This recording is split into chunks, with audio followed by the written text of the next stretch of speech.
Today I'll discuss some very basic concepts of computer system as well as uh, about the keywords, operators, associativity and precedence of operators, then variables, naming convention of variables, all these things I'll discuss in today's class.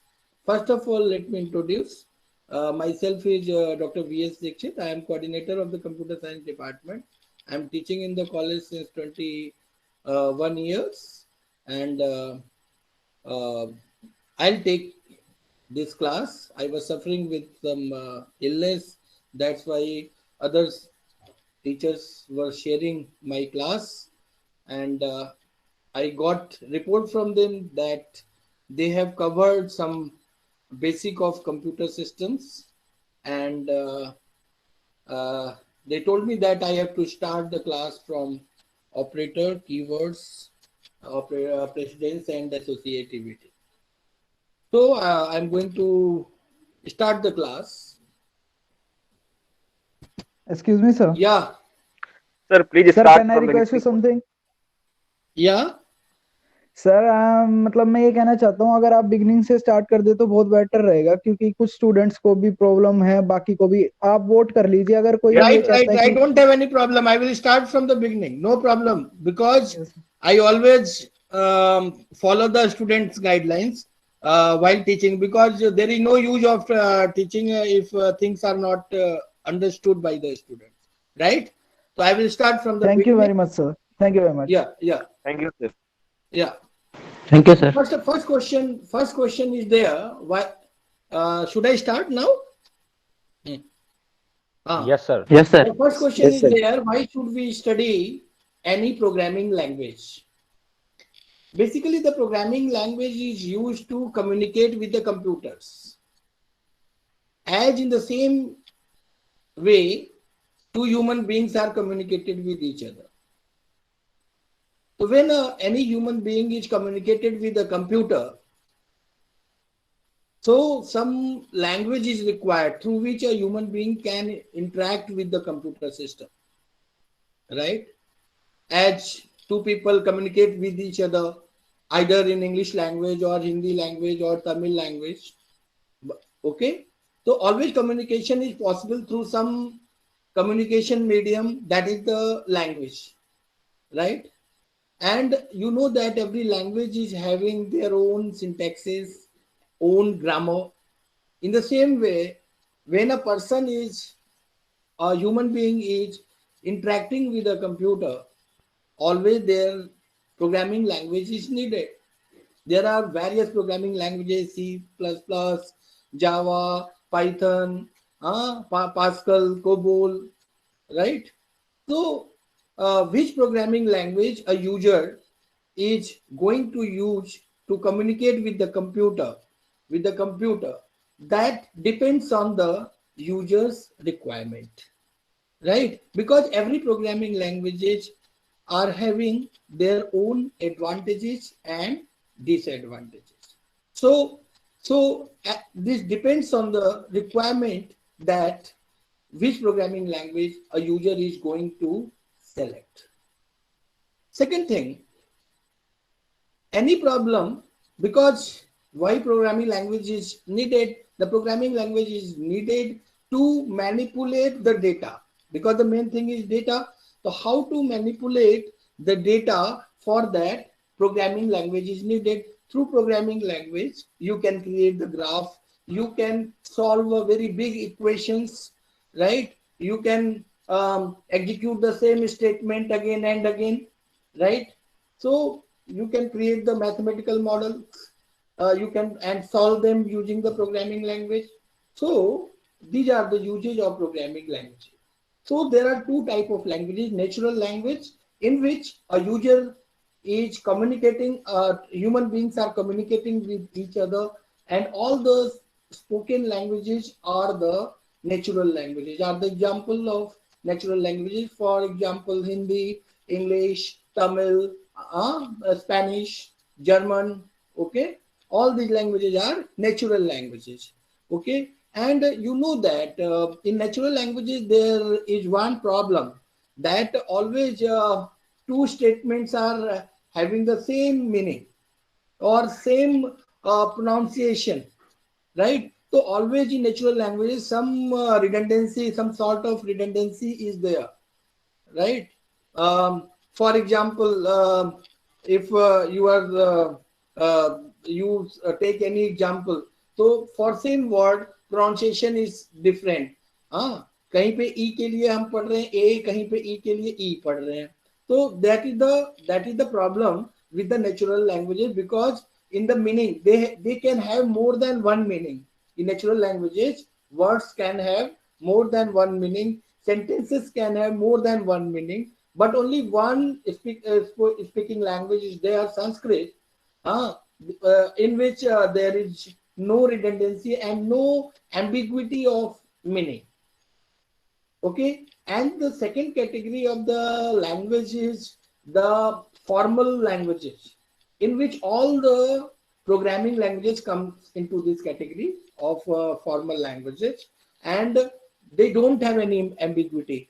Whenever you write your programming language code to solve any problem, so there will not be any ambiguity. There will not be two meanings of a given particular sentence or given particular word, right? So these are the Pascal, C, C++, COBOL, Ada, all these programming languages comes into the category of formal languages. So why language is used? Language is used to communicate with each other, right? Human beings always communicate in terms of language, some language. In the same way, animals communicate with each other in terms of some language. They have their own language which we cannot decode.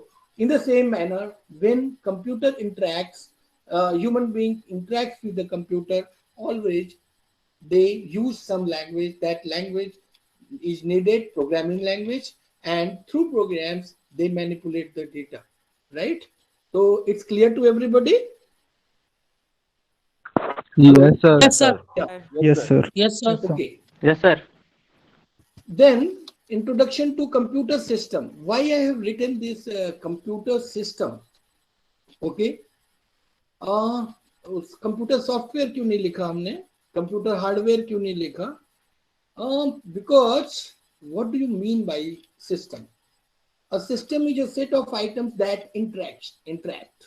A system may have many components. For example, suppose any computer system is there. So what are the components of a computer system? Computer system can have the components hardware, then software, then what database you are using, then what are the types of users who are using that computer, right? Then after that, what are the network infrastructure you are using? So in combination, that is known as computer system. And always, whether software or database or hardware or user, they interact with each other. So when there is a interaction among the components, always that is a system. So Excuse me, sir. it is a set of items that interact. And for example, computer system, different components are there: users, hardware, softwares, network infrastructures, programming language, word database. In combination, it makes the system. If you can make a diagram with items and connections, input and outputs, it describes a system. System usually have emergent properties that cannot be predicted by the parts or connections. It is common to model these properties with diagrams, equations, sets, state machines, or other methods. So the main important thing to understand that always the system is having components, and those components interact with each other, and that is known as system. For example, the computer system. I told you that why we have not used the term software in place of system, because you know that software is a program. What is the program? Program is a sequence of instructions in order to be carried out to solve a given problem. Getting? I am again repeating. Software is basically what? Software is a program. A program is a set of instructions in order to be carried out to solve a given problem. For example, if you are cooking a food, right? So for cooking a food, there are steps. If you are making a rice or pulao, so for that there are steps. There are instructions. Okay. So set of instructions are program. Right? So software is merely a particular technology in which numeric patterns in a memory, you can say software, are executed by a computer. Software is wonderfully useful and it might be a subsystem. So here there is no need, there is not given the concept of components, interaction. Okay? Software is used to, or software is developed to perform a particular task, to execute the particular program or job, right? So that is the difference between the system and software. Software is individual, system is the combination of different components which interacts with each other, right? So this is the difference between the system and software, right? So computer system, what is the need of this computer system, right? So I want to tell you that your brain is also an example, a very good example of computer. Your brain is known as, human brain is known as the deterministic computer, non-deterministic computer, right? That is known as non-deterministic computer, okay, which executes every instructions in milliseconds or in polynomial time, n log n. What is that polynomial time? N log n. Again, I'm repeating that your human brain is an example of computer that is also known as non-deterministic computer that executes every instruction in milliseconds, or you can say in polynomial time. That what is that polynomial time? That polynomial time is n log n. For example, if you are going to see a movie through your car, and suppose the model of your car is Maruti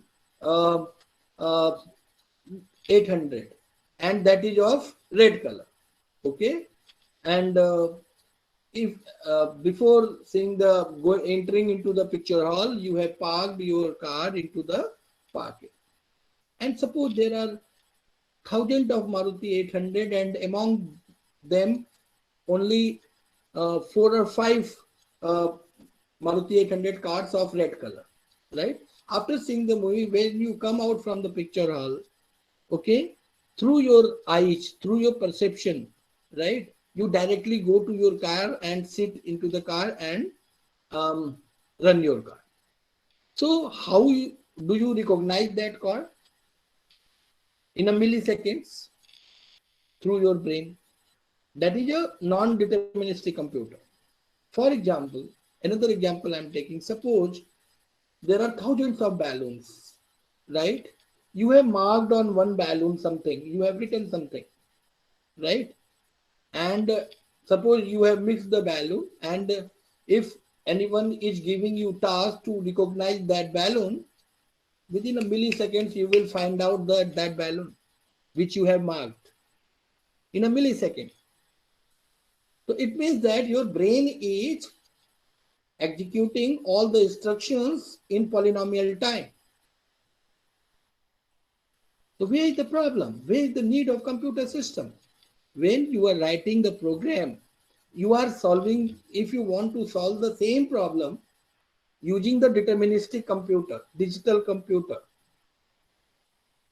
then you will have to write the algorithm, then you will have to write the program for recognizing a particular marked balloon among the thousands of balloons. Then if you are writing the program, and if you want that the program should be executed by deterministic machine, means digital computer,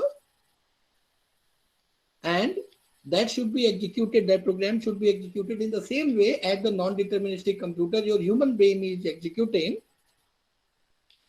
right? That is the purpose.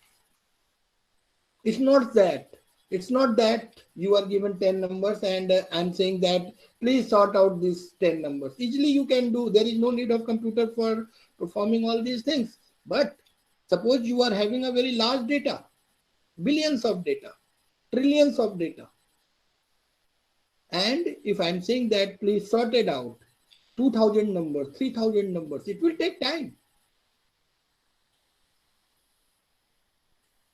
So for that you will have to write the program, and you will have to execute through the deterministic machine, right?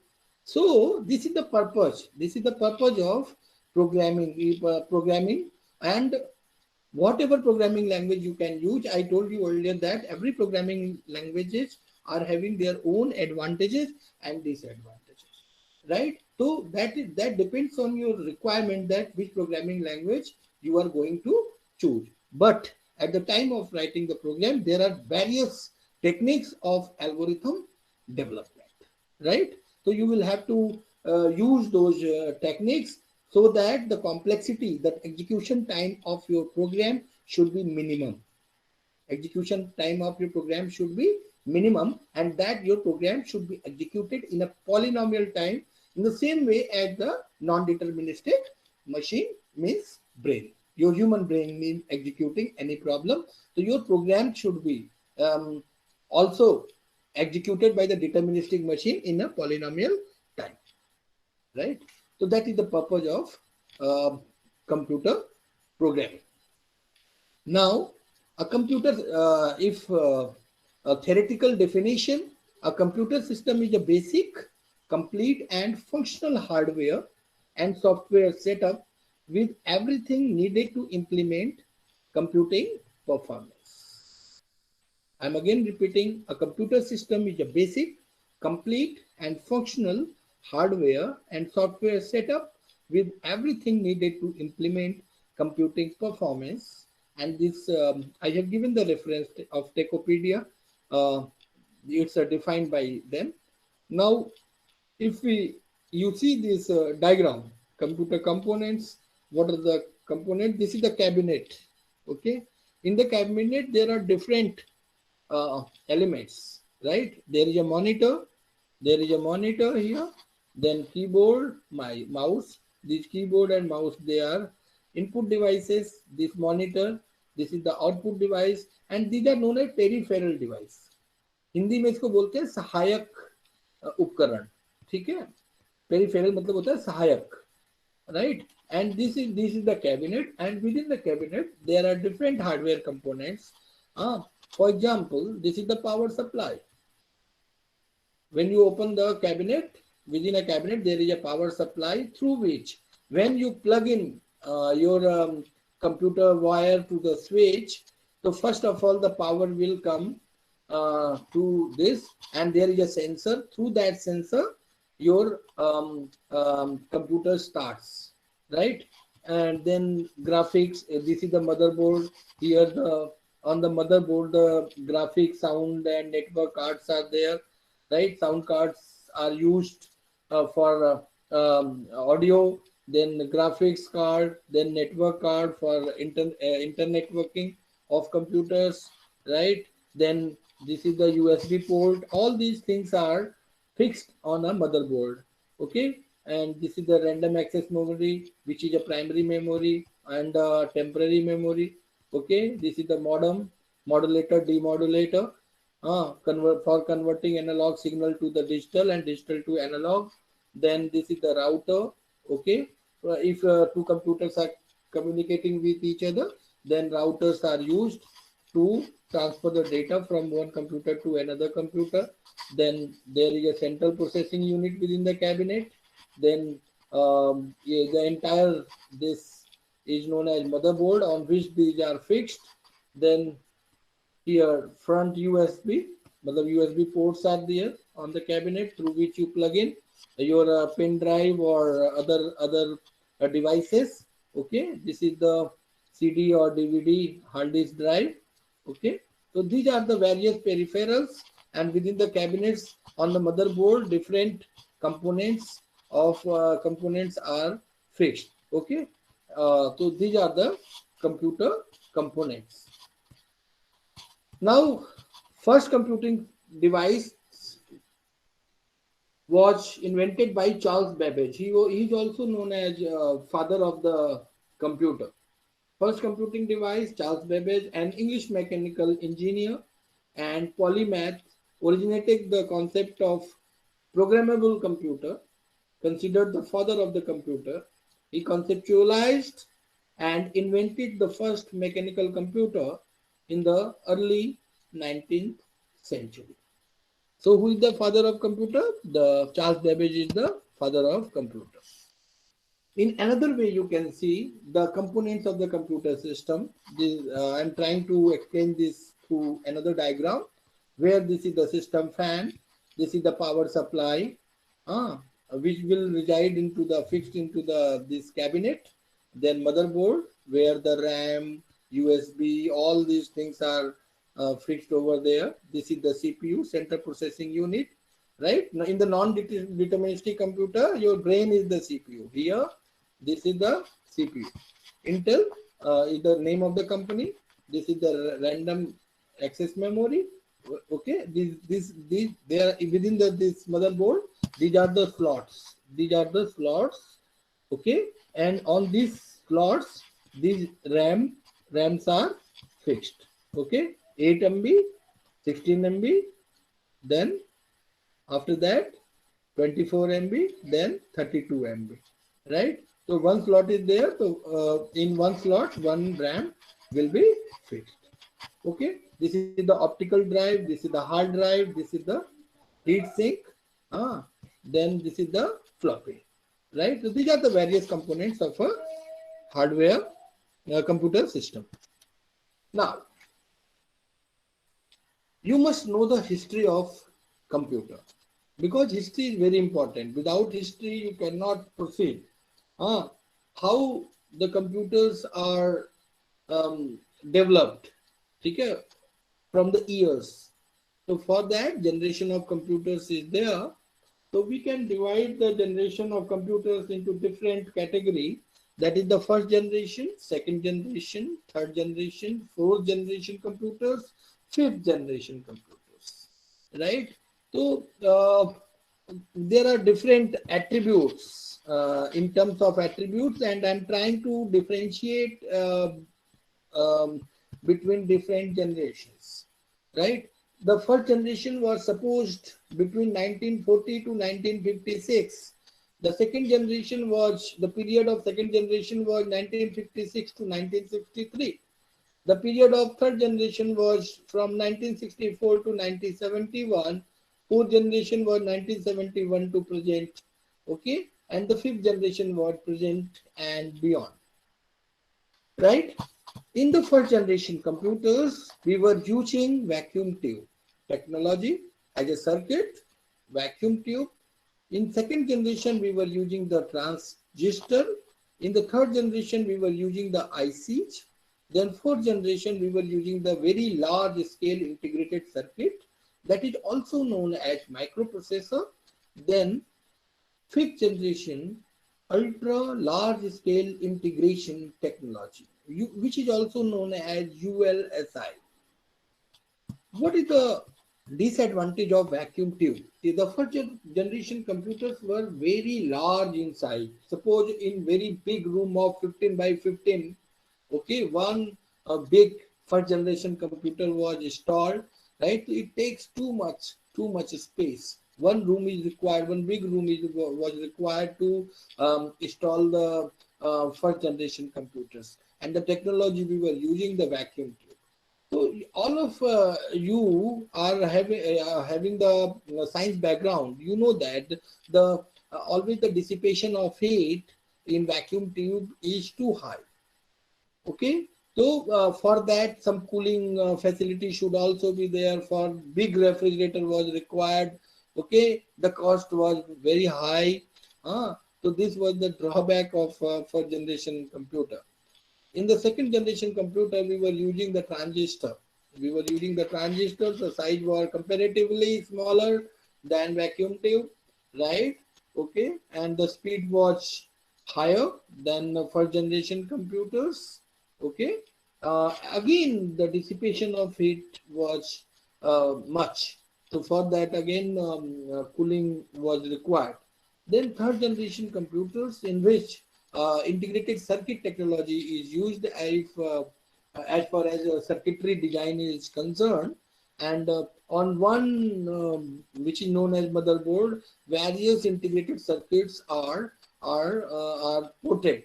Okay, then in fourth generation we were using the very large scale integrated circuits, which is also known as microprocessor. Means on one port, okay, one particular integrated circuit, but thousands of integrated circuits were ported on one into the one circuitry,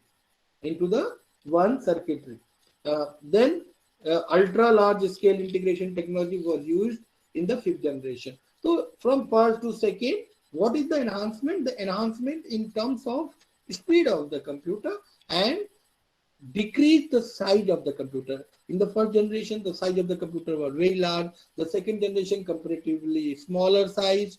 Then in third generation, again very small. Then fourth generation, it's a very small. Fifth generation, then after that nanotechnology, further smaller. Then how to keep the size of the computer smaller and how to enhance the speed of computer. That was the purpose of introducing the generation of computers. Then another thing is memory capacity. In the first generation, the computers were having the memory 20 KB. Okay, this kilobyte, KB is kilobyte, that is the unit of storage. Okay, second generation 128 KB, then third generation 1 MB. Okay, so basically the unit of storage is what? Bit. Okay, 8 bits constitute 1 byte. Then after that 1024 bytes constitutes 1 kilobyte. Then 1024 kilobyte constitutes 1 megabyte, right? In the third generation, the memory capacity was 1 MB. Then in technology, we were using magnetic core memory, large scale integrated circuit, very large scale integrated circuit, high capacity. Excuse me, sir. Yeah. Sir 1024 ही क्यों ले रहे हैं? 1000 क्यों नहीं लिए?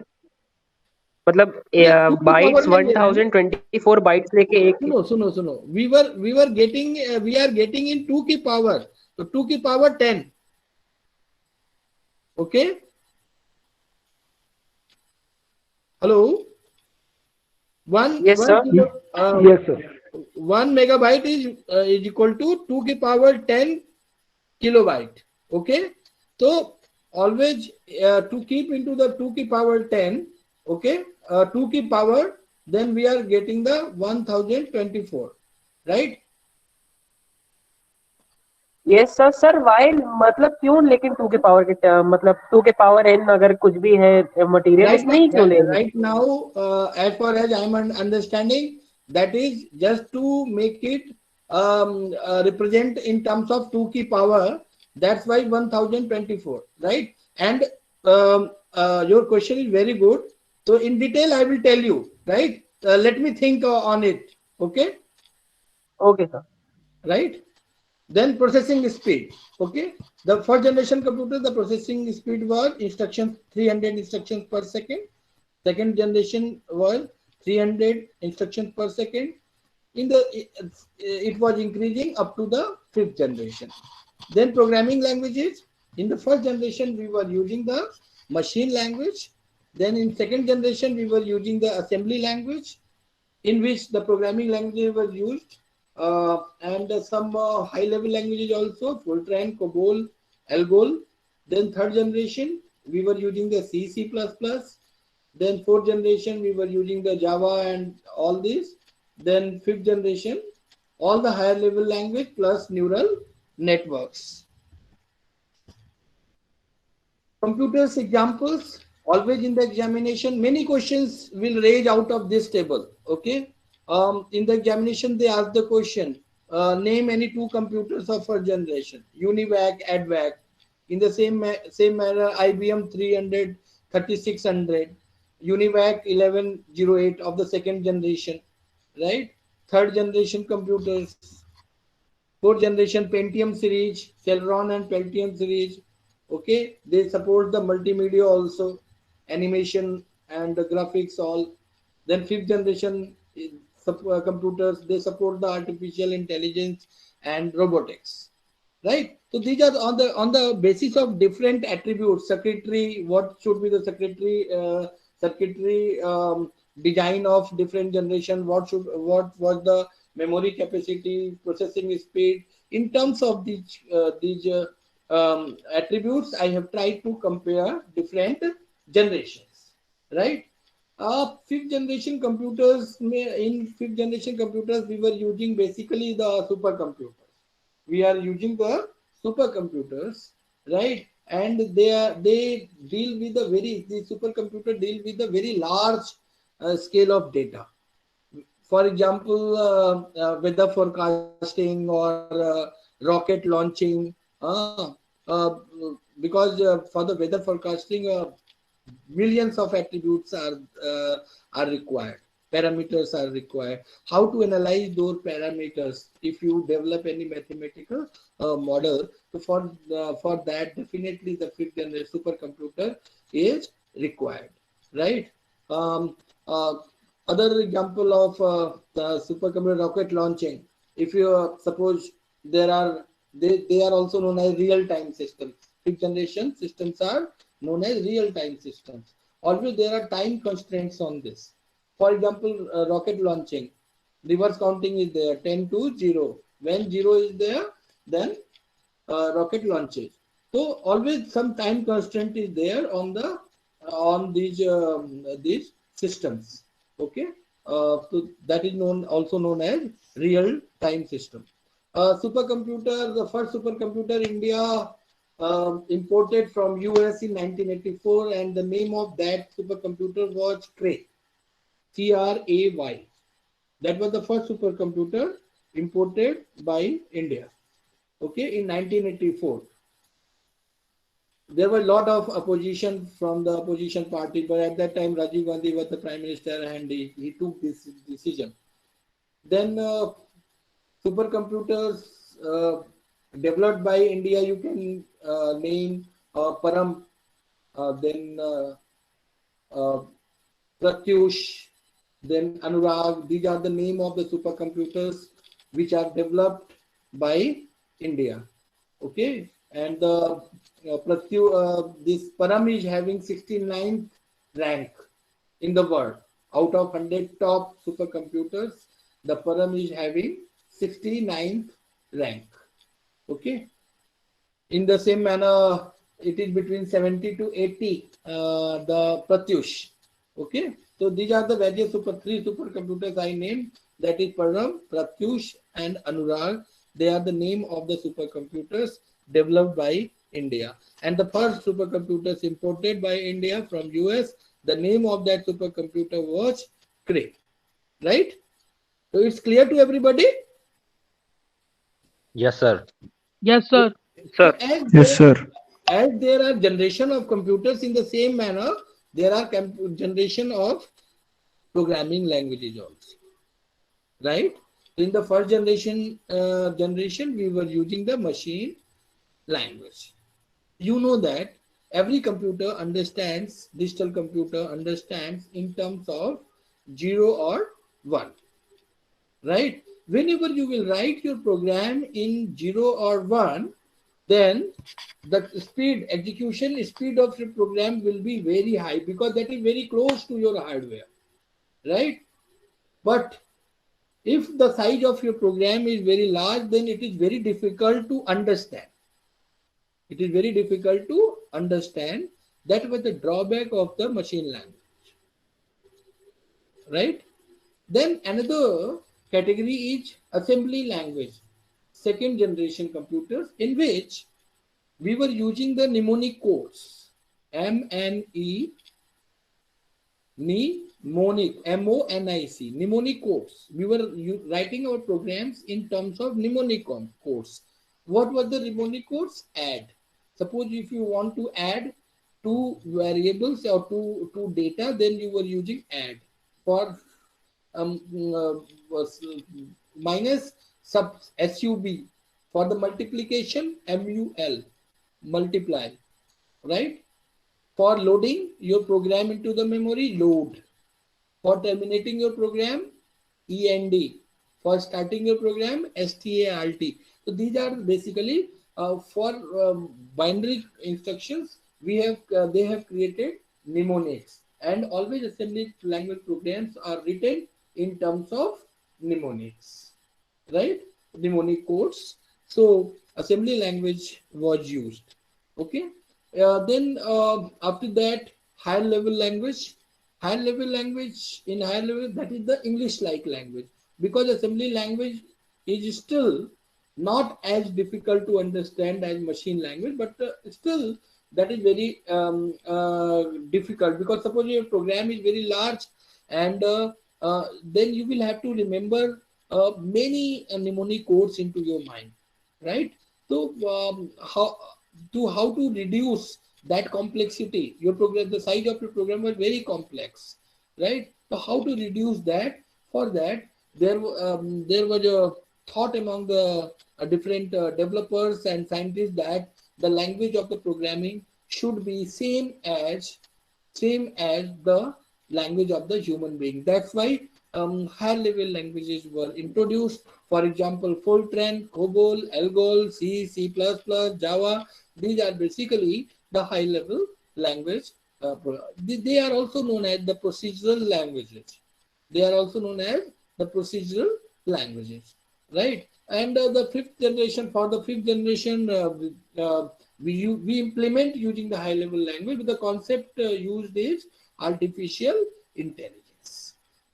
Artificial intelligence, what is the artificial? How will you define the artificial intelligence? Artificial intelligence is the field of computer science where the human beings are better than computer. Artificial intelligence is the field of computer science which deals with the areas where human beings are better than computers. Okay? So for example, to compute a very large data, right? So human beings, I took the example of sorting 2000 data, arranging in ascending order. That is very difficult problem. So for such problems, you have artificial intelligence concept is used. I have written here the example of robotics, weather forecasting. These are the various examples. Now, always, whenever you are going to second generation computer, you are using the assembly language, third generation high level language, and you know that every computer understands in terms of 0 or 1. Means internally the computer will execute every instruction in terms of 0 or 1. So if you are writing your program using the assembly language, so then there was a translator is used. The translator is used to convert high level language, assembly language into machine level. So that translator is known as assembler. Okay, what is the assembler? Assembler is a system software which converts assembly language programs into the machine level language, right? The assemblers are, we use the microprocessor assembler or T assembler, macro assembler for microprocessor programming we use, right? Macro assembler, macro is basically the name of the company. Turbo is the name of the company. So they are different products.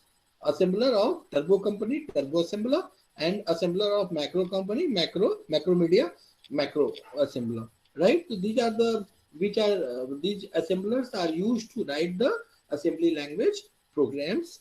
In the microprocessor 8085 microprocessor, we use this. Okay, so always there is a translator. So how to define the translator? Translators are the system software which are used to convert one language into another language. Then high-level languages or procedural languages, they are English-like languages. So whenever you write your code into the high-level language, then all that will be converted into the machine language internally, and that would be done through the translator. And the name of those translators are compiler and interpreter, right? So what is the difference between the compiler and interpreter? Compiler is a system software which converts high-level language into the machine-level language, but the entire code will be checked at once, right? So compilers are faster. If you write the code, 10 lines code, 15 lines code to solve any problem, to compile them, the compilation will be done at once, right? While in the case of interpreter is also a translator which converts high-level language into machine level, but their execution is line by line. If your code is of 10 lines, the first line will be checked. If this is correct, then you will proceed to the second line. If second line is correct, then proceed. So line by line execution is there. Excuse me, sir. Yeah. Sir आपने बताया कि compiler जो एक ही बार में check करेगा पूरे code को, और interpreter will be checking the code line by line. Yes. Compiler sir कैसे कर सकता है? मतलब उसे भी तो लाइन बाय लाइन ही जाना पड़ेगा जब हमने ऊपर से लेके नीचे तक अपना कोड लिखा है. लाइन बाय लाइन करेगा, बट जो एरर चेकिंग है वो एक साथ करेगा. जब आप प्रोग्राम लिखते हैं and if you are using the compiler, तो जैसे ही आप उसको कंपाइल करेंगे तो you if there are errors, the entire code will be scanned and the list of errors, you will get the list of errors, right? Or in interpreter, you cannot proceed to the next line until and unless you fix the error in the first line, if there is any error. Sir, the same thing we have told to Dharmendra sir, but he was denying with the same fact that you are. Yeah. Sir, हमने Dharmendra sir को भी same fact बोला था, but he was denying with the same fact that you are telling us. क्या? What? Sir जैसा आपने बताया अभी कि compiler will scan the entire code and then will be giving obviously the entire code will be executed and you will get a list of error in the compiler at once. Sir, but the last if time there is no error, then your code will be compiled. Okay, sir. If there is no error, your entire code will be compiled. Okay, without any error, then you will execute it. While and don't compare with other teachers what they are teaching. What I am teaching, you just listen to that and you ask the question to me. Okay, I am not responsible for other teacher what they have told you. Okay. Okay, sir. Okay. So then interpreter, in the interpreter, always the execution is line by line. Suppose 5 lines of code is there. The first line will be executed. If no error, then you will proceed to the second line. If there is any error in the first line, then first of all, you will remove that error, then you will proceed to the second line. So that's why the interpreters are slower. Compilers, what are the compiled languages? C, C++, Fortran, Pascal, these are the compiled languages, right? While interpreted languages, Visual Basic is an interpreted language. Python is an interpreted language.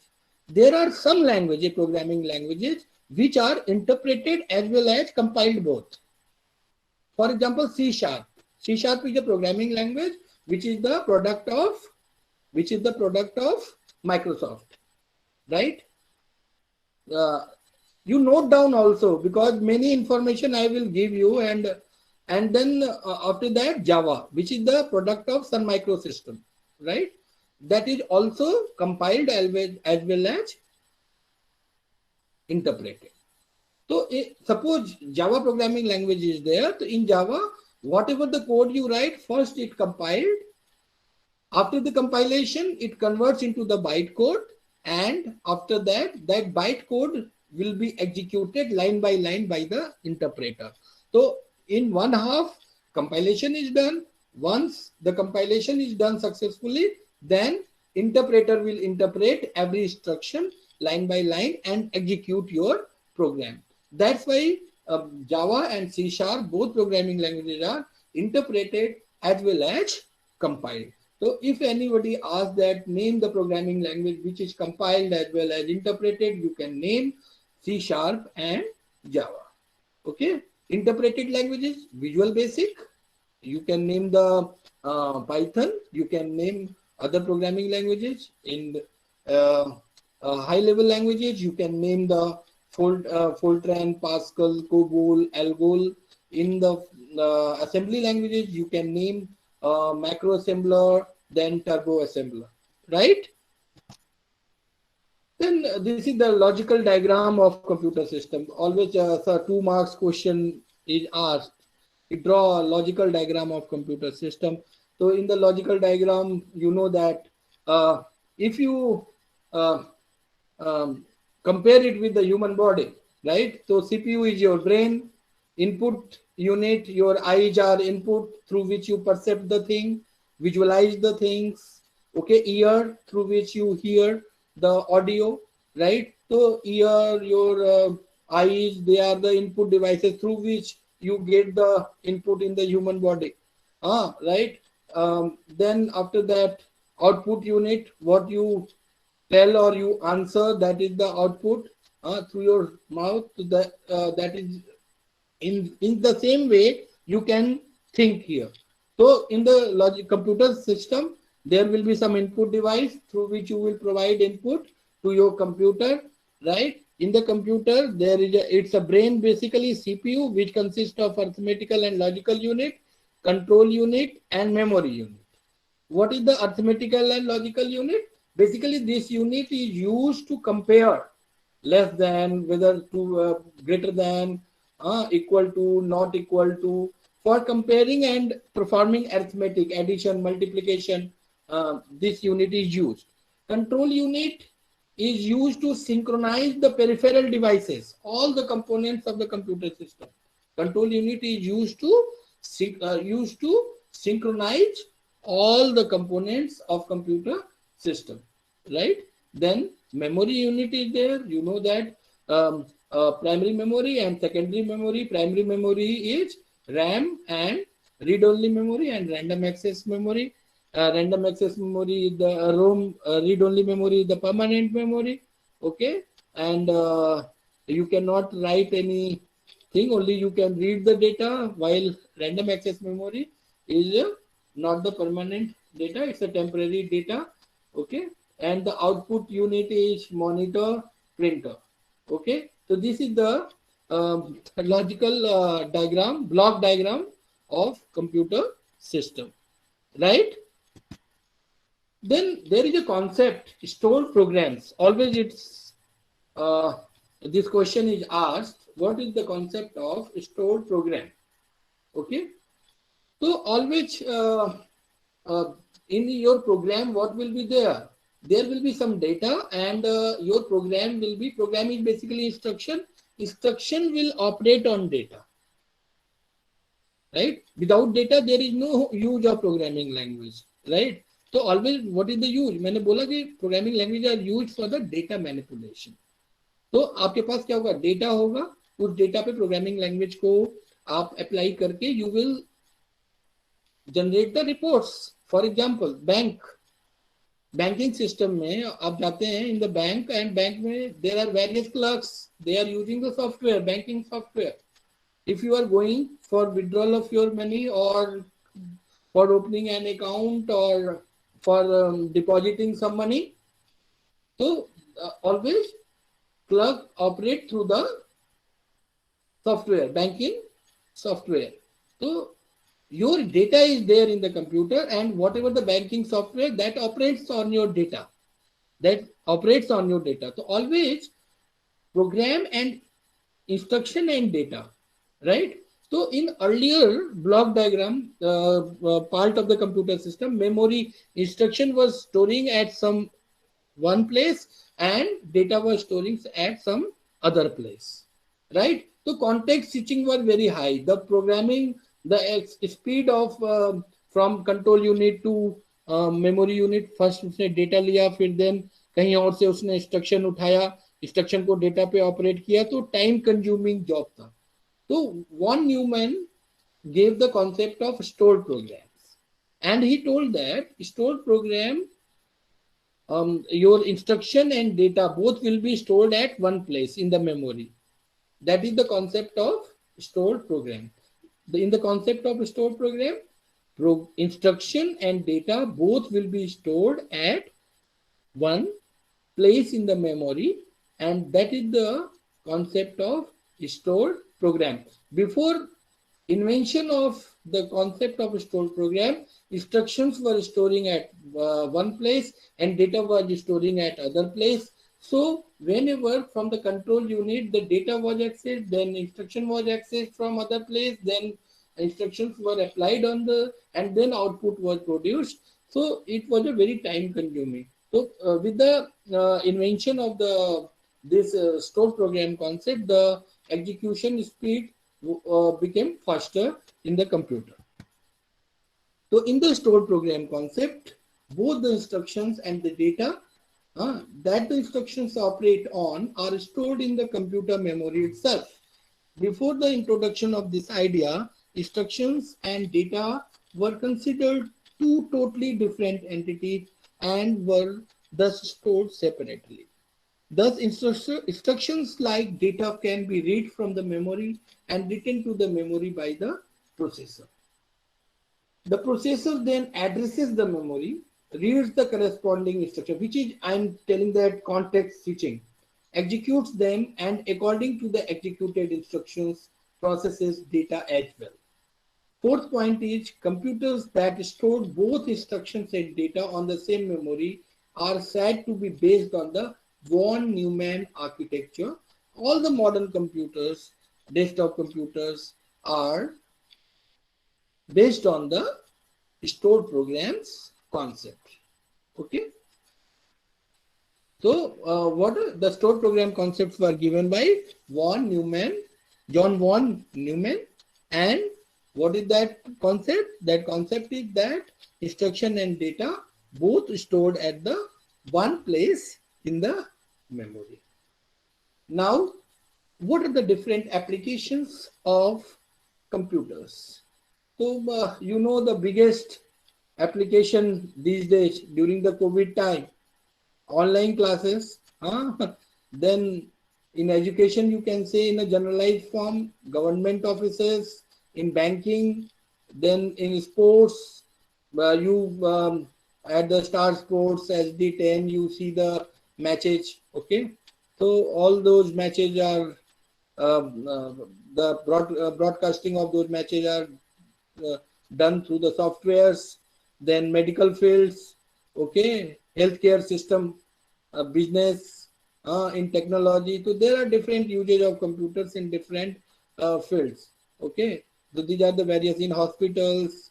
Okay, so these are the various applications of computer systems. Now, what are the category of computers? You can categorize the computer into different categories, two different categories, right? One is analog computer and another one is digital computer.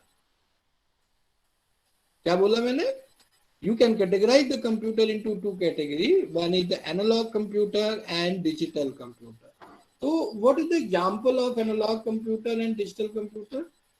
Analog, the example of analog computer is traffic light, thermometer, okay. These are the thermal clock. These are the examples of analog computers. There are many examples, but these three examples. Then digital computer examples, digital laptop, digital camera. So what is the basic difference? Analog is always continuous and digital is discrete. What do you mean by discrete? 0, 1, 2, 3, 4, 5, 6. These are the discrete numbers. But what is the analog? I told that analog is continuous. between 0 and 0.1 there are infinite numbers. 0 and 0.000001 there are infinite numbers, right? Then that is known as analog. So integration, जब भी आपको whenever you want to write any continuous expression of a mathematical model, then you use the integration. And whenever you use the symbol summation I is equal to 0 to n, it means that is the discrete. I is equal to 0, I is equal to 1, I is equal to 2, 3, 4, 5. So numbers are discrete, right? So digital computer shows result in computer display, screen, monitor, CD or other peripheral devices, right? Analog computer shows output in form of voltage signals and reading on connected meters. Digital computer perform work discretely, मतलब 1, 2, 3 points. Analog computer produces continuous voltage signals to perform continuously. So I took the example of modem. Modulator, demodulator.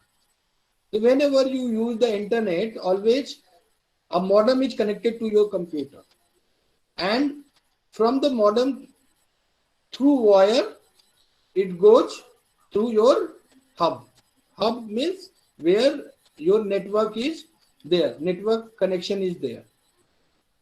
So whenever two computers interact with each other, between two computers there is a modem.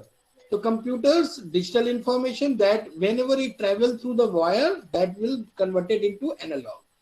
Okay, then modulator demodulator क्या करेगा, वो analogue को फिर क्या करेगा, digital में convert करके computer में देगा, right? So these are the this is the difference between the analog and digital computer.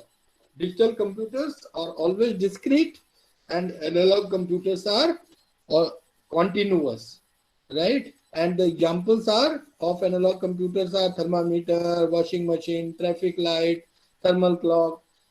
Digital computers are digital laptop, digital camera, PDA. These are the examples of digital computers. Okay. Then what are the categorization of digital computers? Again, I have categorized the digital computers. Digital computers can be categorized into microcomputers. Microcomputers are basically nothing. They are the personal computers, right? Notebook, personal digital assistant, PDA, sub notebook, okay, desktop. So they are the examples of microcomputer. Mini computers basically क्या है? They are having the higher configuration than microcomputer, personal computers. So workstations and servers, definitely the IIS server, Apache server, servers are having higher configuration than the personal computers. So mini computers are basically workstations and servers. Then mainframe computers, basically these are the very high computing computers. So mainframe computers are used to manipulate the data and they are very high speed computing computer. Then after that, supercomputer. So you can categorize the digital computer in various categories. These days, you know that after the Pentium i3 processor, i5 processor, i7 processors are there. Memories are in terms of, not in terms of gigabyte, even in terms of terabyte. By bit, byte, after that kilobyte, then megabyte, after that megabyte, gigabyte, gigabyte, then terabyte, after the terabyte, petabyte. Okay, so these days in i5 processor, the capacity of hard disk is 1 terabyte. Okay, 2 terabyte. So capacity, memory capacity is also increasing as the time passes. So these are the various categories. As I told you earlier that personal computers are desktop, laptop, hand art, palm top, personal digital assistant. Mini computers, it is a mid-sized computer useful in workstations that can cover 200 users simultaneously.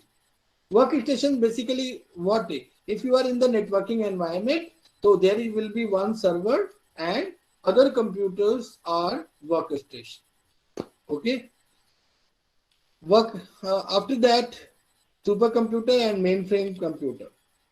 So as I told you that Param Siddhi is the second Indian supercomputer to be entered in the top 100 on the top 500 list. Pratyush, a supercomputer used for weather forecasting at the Indian Institute of Tropical Meteorology, ranked at 78 on the November edition of the list. Examples of mainframe computers you can say include the IBM Jet series, System Z9 and System Z10 servers. In addition to IBM machines, mainframes in use include the ClearPath Libra brand and ClearPath Dorado from Unisys. Okay, so these are the various categorization of digital computers. Now, unit of storage, I told you that 1 KB is equal to 2 to the power 10 bytes, 1 MB is equal to 2 to the power 10 KB, like this.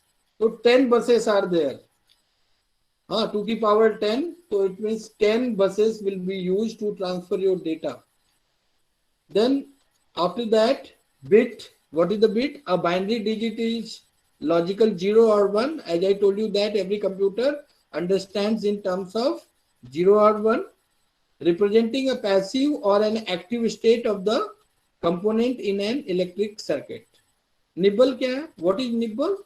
A group of 4 bits is called the nibble. Suppose if you want to represent 4 in terms of nibble, so 0, 1, 0, 0. Okay? Then byte, a group of 8 bits is called byte. A byte is the smallest unit which can represent a data item or character. So this is the smallest unit. Then word, a computer word. Like a byte is a group of fixed number of bits processed as a unit which varies from computer to computer but is fixed for each computer. It's very important concept. What is the word length? Word length is the number of amount of data transferred in a millisecond, in a second. That is known as word length. So word length kya hai? The amount of data transferred in a second, right? That is the word length. Okay. So 64 word length. If the computer, what is the computer word length? 64. It means that 64. If 64 bit has a 64 bit data can be transferred in per second. In the same manner, 32 bit data, 32-bit computer, which is known as 30-bit computer, the same way 16-bit computer. So always how many data, whether 64-bit or 32-bit or 16-bit is being transferred, that is known as word length. What is the word length of the computer? Okay.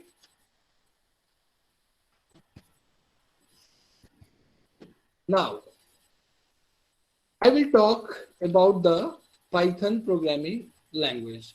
Okay. So I told you that the Python programming language was developed by Guido van Rossum. Guido, G-U-I-D-O-V-A-N, Rossum, R-O-S-S-U-M, sorry, Rossum, in 1991. During the development of Python, Rossum was basically working on the Amoeba distributed operating system, which was the first version of the language. Python was released in 1991, as I told you earlier. The idea of Python was influenced by the teaching of language ABC.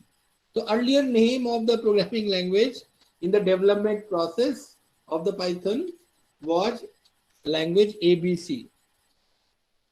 The Python is being used by various organizations like Fermilab, ALICE, Group of CMU, Object Domain, InfoSeek, Magic, Yahoo, Digital Creations, Red Hat. Okay, some existing applications are Mailman, JPython, Python on Windows, XML programming with Python, Open Classrooms, Star Wars. These are the various applications of Python. Python programming language is used for productivity, reduce development time, improve program maintenance, and less training. So the most important feature of Python programming language that the size of the code is very small.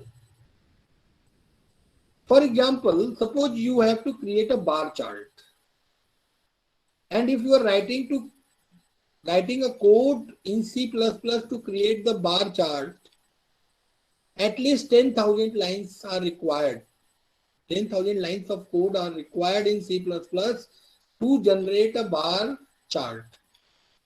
While in Python, within 3 lines, you can create a very good bar chart. So code complexity is very high in other programming languages. In Python, the code complexity is very, very less. How it is possible?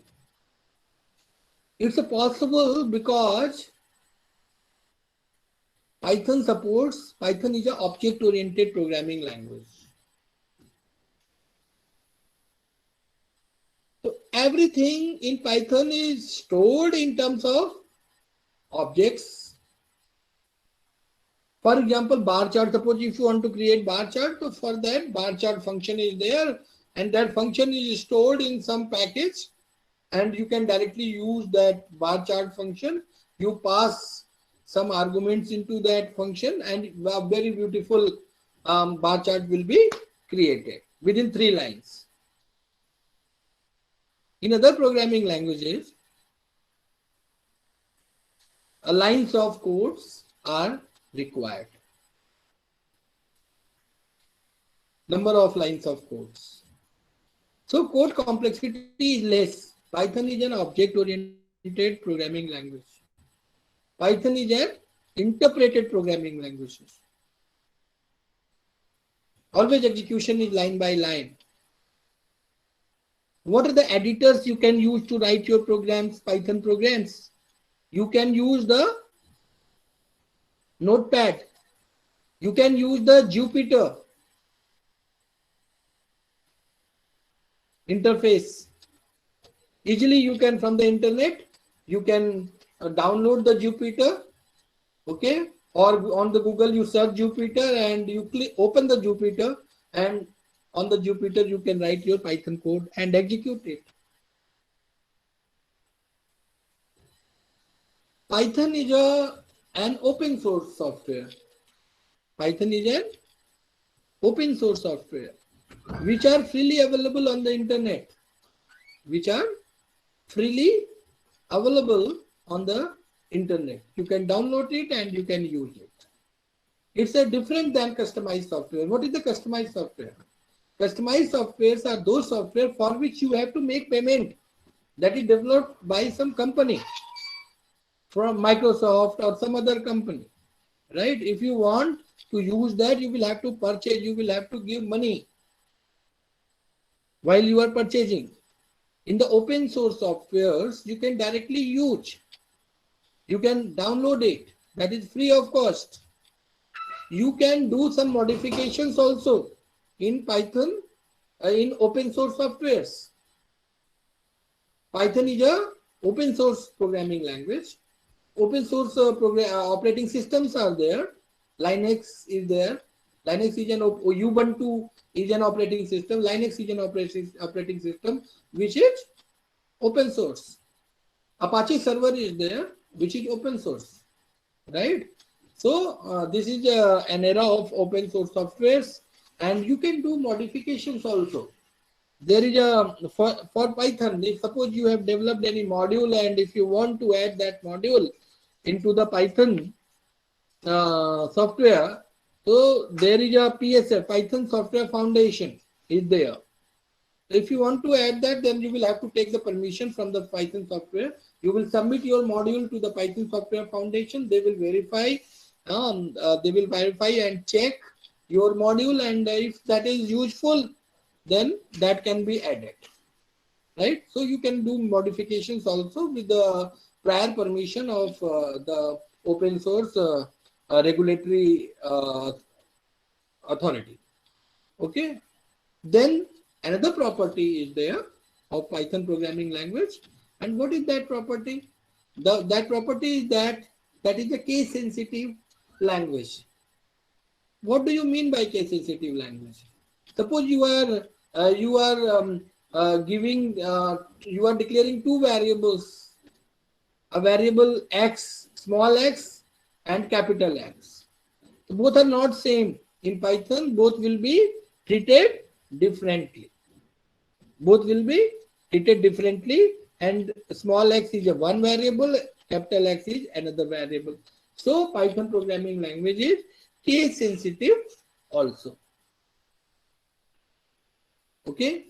Then Python programming language is a robust programming language. All of you are noting down now whatever I am saying. Python programming language is a robust programming language. Yes, sir. Why robust programming language?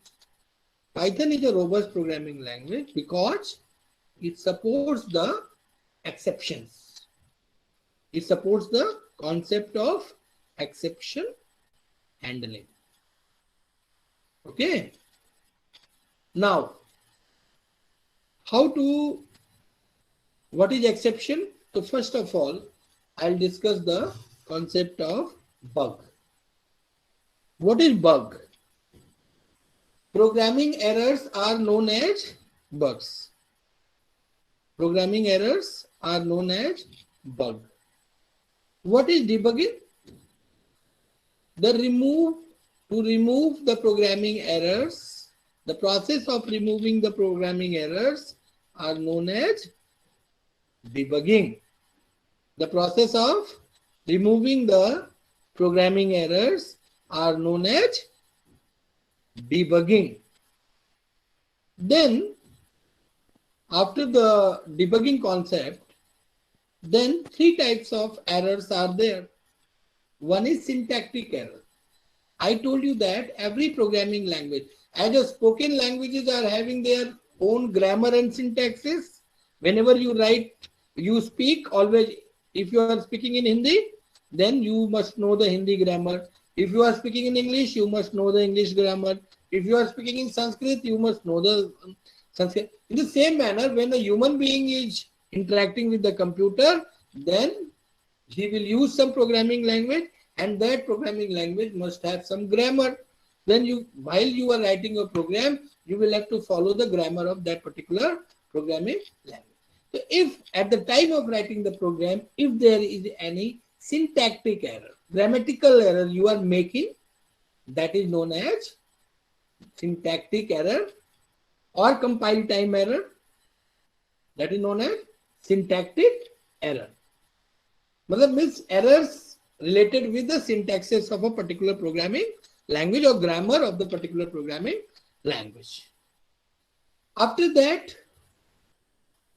semantic errors. So before semantic errors, I'll talk about the runtime error. The exception are basically the runtime errors. Exception are basically the runtime errors.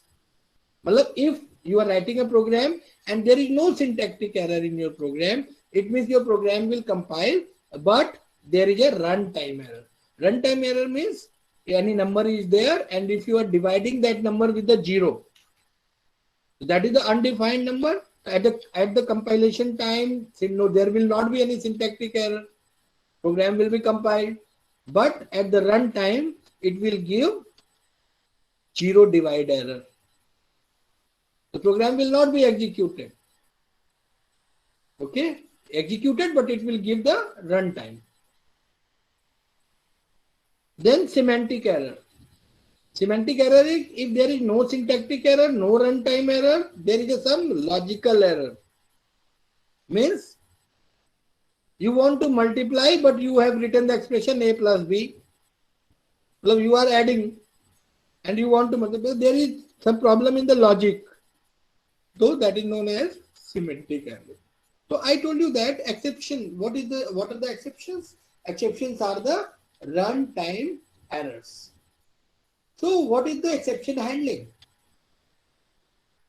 The process of removing the exceptions, runtime errors are known as exception handling. So basically what happens? Program is the combination of different modules. Combination of different modules. So if there is any runtime error in one module, the process of entire program should not be stopped. Execution of entire program should not be stopped. Right? If there is any problem in one function or one module of a program, the running of entire program should not be halted. Program should be in execution. How it will be done? It will be done through exception handling. If this is so, it means that you are making your program robust. So if you are writing a program, because Python supports exception handling, that is in your syllabus also, I'll discuss later on. So that programming like Python is a robust programming language. C++ also supports exception handling, that is also robust programming language. Java also supports the exception handling, that is also the robust programming language. So what are the various properties of programming Python? Python is an interpreted, Python is an object-oriented programming language, Python is a case-sensitive programming language, Python is an open source programming language, Python is a robust programming language. Python was developed by Guido van Rossum in 1991 on Amoeba operating system, right? So these are the various properties of Python programming language. And I told you that whenever you write your program using the Python, okay, you will use either the editor. What editors? Anybody? Jupyter, or you can use the Notepad. So these two editors you can use for writing your program. It's clear to everybody? ऐसा तो नहीं है कि मैं पढ़ाता चला जा रहा हूं? No sir, clear sir. No sir, clear. Okay. हाँ, अदरवाइज कोई फायदा नहीं होगा. ठीक है. Now, when we talk about the syntaxes of a programming language, so expressions, variables, keywords, operators, and precedence and associativity in Python. So you will have to write the expressions. For example, circle, equation of circle, a square plus b square is equal to r square. This is an expression.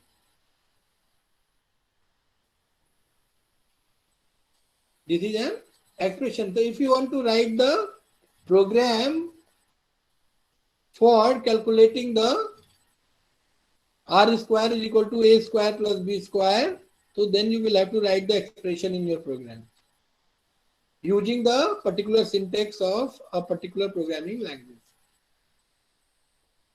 If a temperature C upon 5 is equal to F minus 32 by 9, the conversion from centigrade to Fahrenheit, Fahrenheit to centigrade. So suppose if you have to convert from Fahrenheit to centigrade, so it means that input is given as a Fahrenheit, you will give the value of Fahrenheit, so F minus 32 upon 9 into 5. That will be the value of centigrade. So you will write this expression C is equal to F minus 32 upon 9 division by 9, okay, into 5. That expression you will write using the Python syntax. Then you will input the Fahrenheit, then you will calculate the centigrade, and then you print the centigrade, right? So for that, you will have to, that formula f minus 32 upon 9 is equal to c by 5 is an expression. So basically, expression is the combination of operands and operators. I am taking very small expression, a plus b. A plus b is an expression now, where a and b are operands.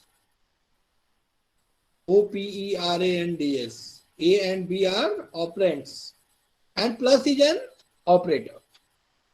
Plus is an operator.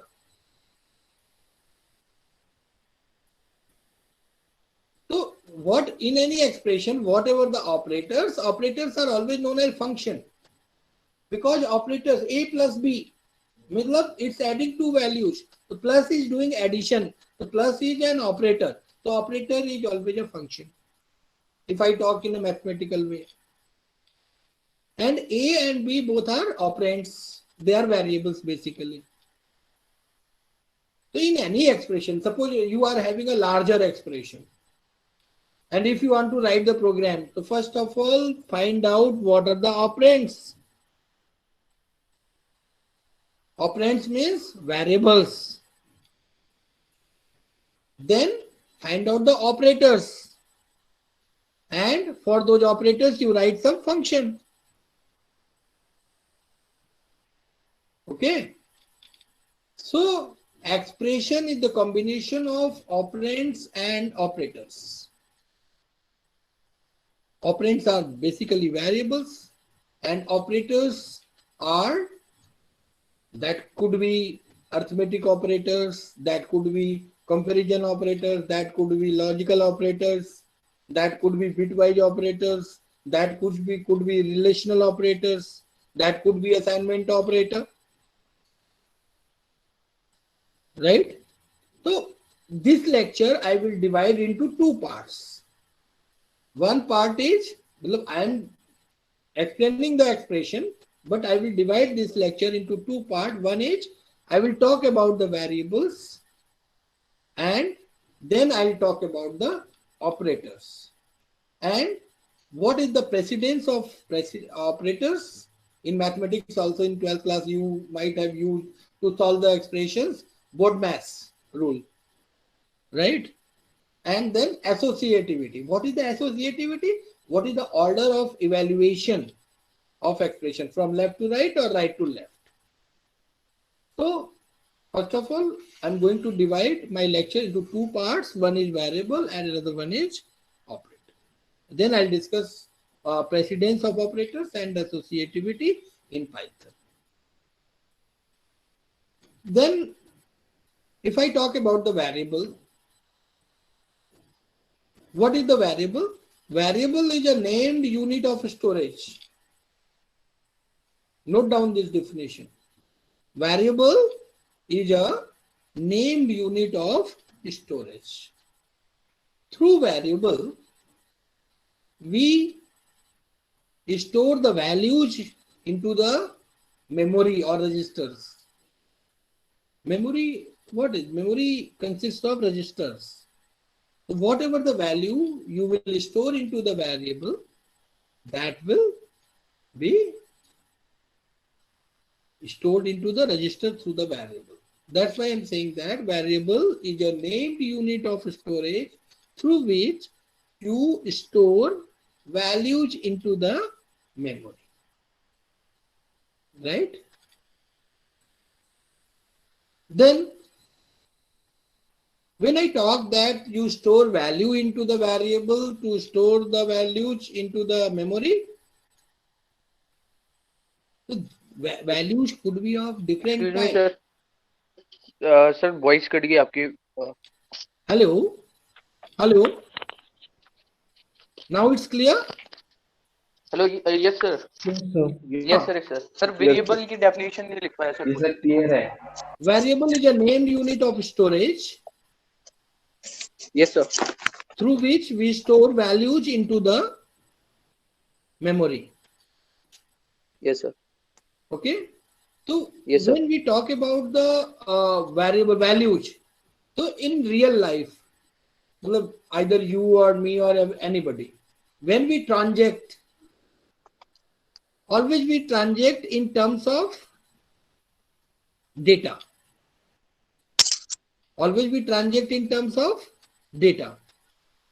Data could be, suppose I'm asking, what is your name? So what is your name is a string, sequence of character.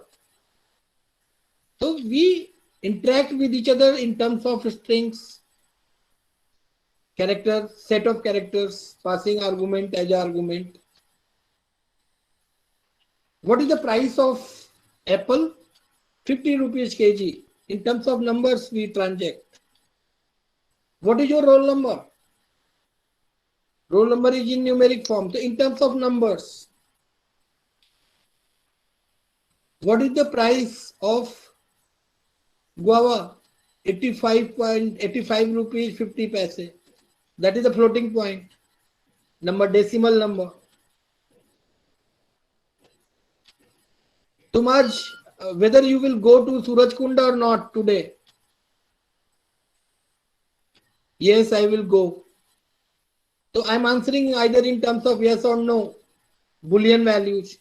So either we always translate in terms of numbers, in terms of floating point values, decimal numbers, in terms of characters, in terms of Boolean values, right? So they are basically values, and values are having some type. Data or data is of some type. So what are the type?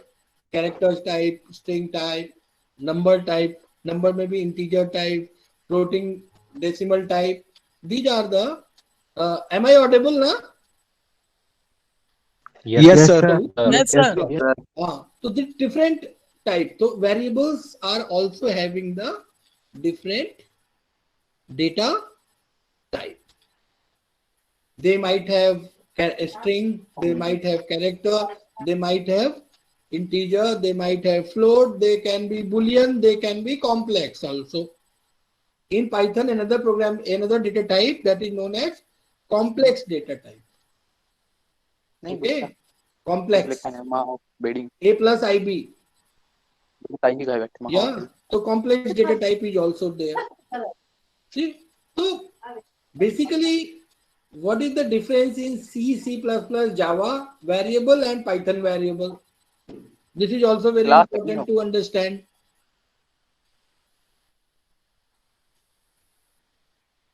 In Python, in Java, in C or C++, compile time typing है. मतलब it means that whenever you write the program, if you are declaring variable int a, मतलब वहां पर type बताना पड़ता था कि a एक वेरिएबल है जिसका टाइप क्या है, इंटीजर है, मतलब ये 4 बाइट स्टोरेज लेगा मेमोरी के अंदर.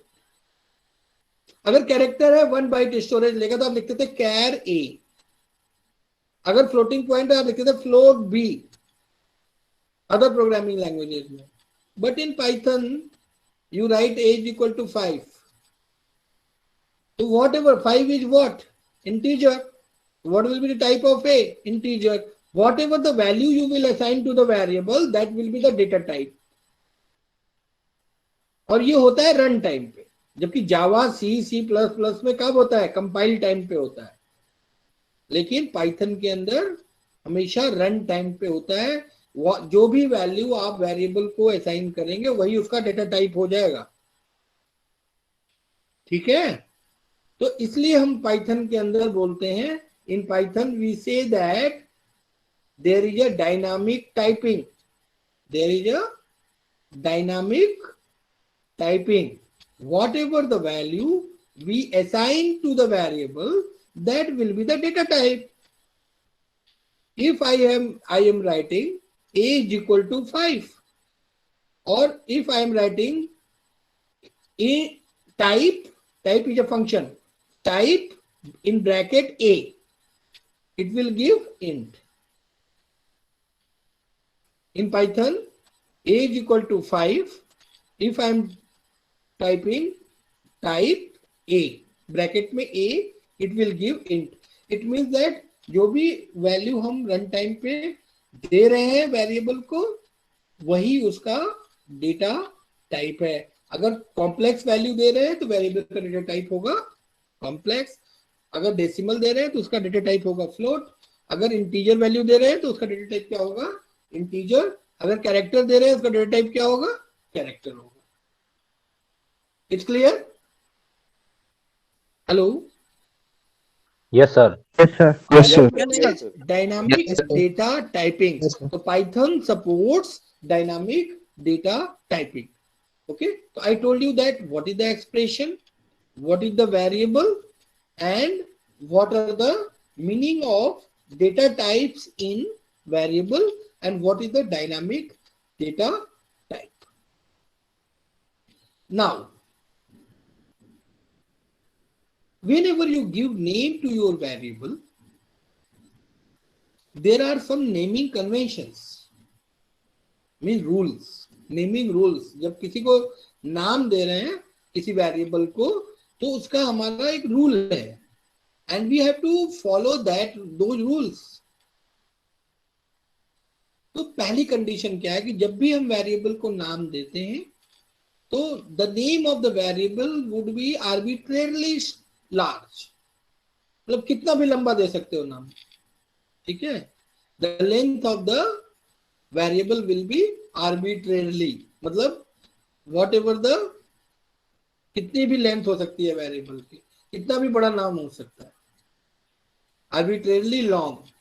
ओके, कोई इसकी नहीं कि 8 कैरेक्टर का वेरिएबल होगा, या जैसे आप देखते हो ना कि पासवर्ड कितने 8 कैरेक्टर का ही होना चाहिए. तो यहाँ कोई कंडीशन नहीं है पाइथन के अंदर, कितना भी लंबा वेरिएबल का नाम हो सकता है.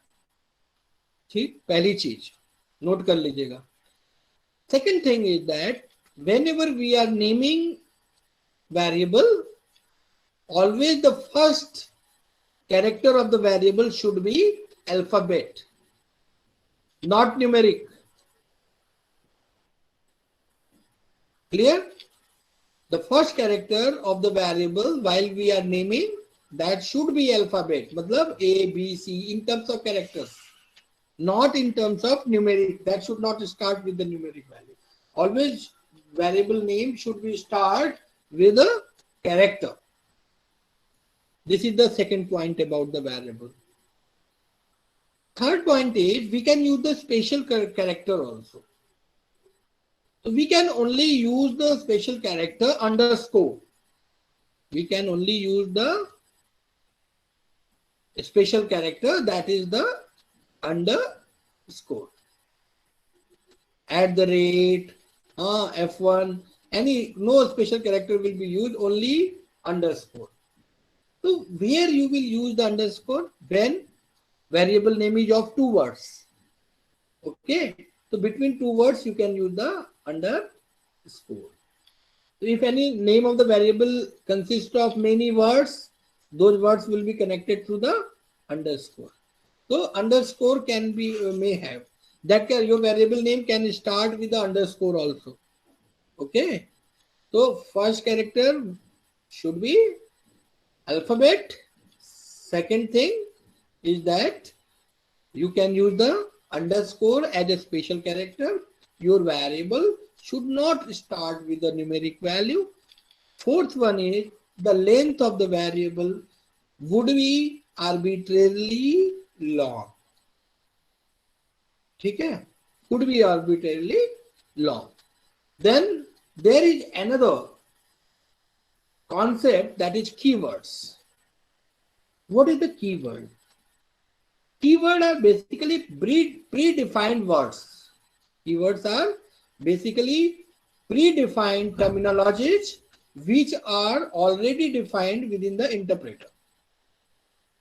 Keywords are predefined terminologies which are already defined within the interpreter. For example, for, F-O-R, while, for example, complex. Okay, for example, range, for example, integer, int. These are the basically they are the float. They are the reserved word or keywords. So what is the difference between the keywords and variables? Variables values always changes with time, but keywords are predefined within the interpreter. You cannot give any value, you cannot name any variable in the name of keywords. You cannot name any variable in the name of keywords. For example, class. Class is a keyword. You cannot write the name of the variable class. You cannot write the name of the variable range. You cannot write the name of the variable float. You cannot write the name of the variable integer. Right? So if keywords are there, keywords cannot be used as a variable name. Right? So you must take care of this thing. Okay? All right? So these are the keywords, and keywords cannot be, a variable cannot be named in the name of keywords. So expression, I told you, variables, I told you how to name the variables, I told you, and then keywords, I told you. Okay. So these are the expression, variables and keywords. Now next part is operators. What are the operators in Python? There are various operators plus to add two values. This is the Python expression, x plus y plus 2. In this way, x and y both are variables. This 2 is a constant value. So you can add two variables. Minus, subtract, x minus y minus 2.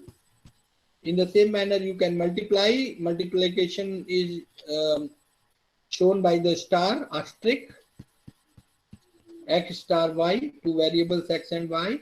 You will provide x is equal to 5, y is equal to 6, x star y is equal to 30. Print x star y. Print in bracket, you will write this expression x star y, it will print 30. This is the division operator. Divide, left operand is x. This is an expression x slash y by the right one. Okay. So always it will result in float value. Then percentage, modulus operator, it will give the remainder. If you are dividing 5 by 2, so it will give 1. The output print x modulus y. If you will give this expression, right, print in bracket x modulus y, it will give 2. 1. Here it will give 2. Then this is double forward slash. This is the floor division. Suppose if you will divide, you are dividing 5 by 2, so it will give 2. Look, only integer part it will give. It will not print the floating point. Okay. So floor division that results into whole number, okay, adjusted to the left in the number line. तो ये केवल whole number को print करेगा. अगर आप simple slash use करेंगे, division करेंगे, तो it will print into the float. So these are the various arithmetic operators. Then exponentiation. Exponentiation is a double star. This is for the power. So suppose if you are writing x double star 2 and if the value of x is 5, you are defining. So it means that 5 to the power 2. So it will print 25. So double star can be used for the computing the power. This is equivalent to the power function in C, C++. So these are the various arithmetic operators: plus, minus, star, division, percentage, double slash, and this is the double star. Now comparison operators.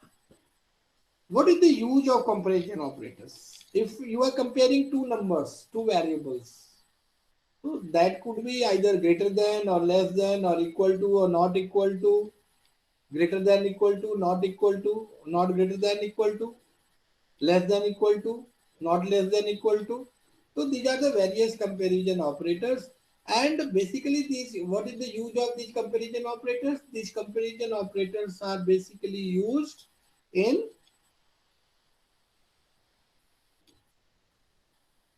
expressions. And if in any expression the comparison operators are used, they will return the Boolean value. Again, I am repeating that comparison operators, if comparison operators are used in expressions, always they will return Boolean value. So in greater than, x is greater than y. So if x is equal to 5 and y is equal to 7, 5 is greater than 7. False. Okay. So it will return false.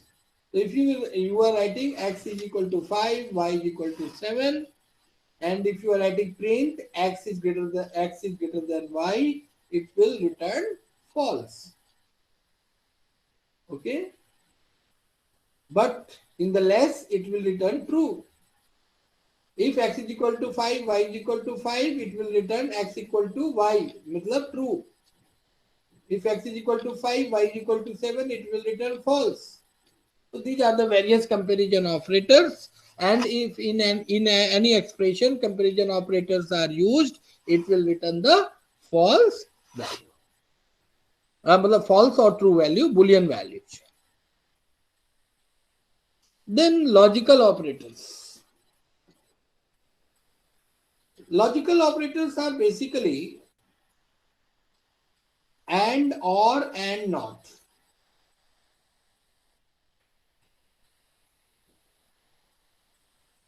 So in AND operator, you know that